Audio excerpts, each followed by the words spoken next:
જન્મે છે, પણ પછી આવે પુરુષનો જનીન વાય અને સ્ત્રીનું જનીન એક્સ લઈ લઈએ, ચલો અહીંથી જ એક્સ લઈ લઈએ, બરોબર, અથવા આ એક્સ લઈએ, તો શું જન્મે? જેનો જનીન હશે એ કયો હશે? એક્સ અને વાય. તો પછી એક્સ વાય જનીન કોનું હોય? તો કે પુરુષનું હોય. એટલે અહીંયા જે ઉત્પન્ન થશે ને એ શું હશે? પુરુષ અથવા પુલ્લિંગ, બરોબર, અથવા બાબો. શું આવ્યું? બાબો આવ્યો છે ભાઈ. પેડાવી કહું, બરોબર, હા પેડાવી કે હરકમાં એટલા બધા પેડાવી કે ના પૂછો વાત.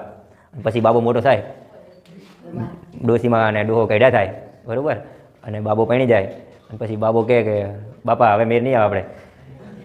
બાપો એમ કે હવે જ મેર લાવવાનો તો બટી, અત્યાર સુધી તું મારું હાથે કરતો હતો, મેરે તો હવે લાવવાનો હતો, કેમ કે હવે હું કંઈ નથી કરી શકતો, મારે તમારી જરૂર છે. પણ એ ટાઈમે એમ કે બાબો કે બાપા હવે મને ફાવતું નથી, તમારે નથી, બરોબર. એટલે આપણે ભેગા રહેશું નહીં. તો બાપા એમ કે હવે શું કરી દો? ત્યારે બાપાને એમ થાય કે આને દૂધ પીતો કર્યો હોત ને એ વખતે તો આ દાડો જોવો પડત નહીં, બરોબર. કેમ કે દીકરી છે ને, દીકરીને જીવ બરે ભાઈ.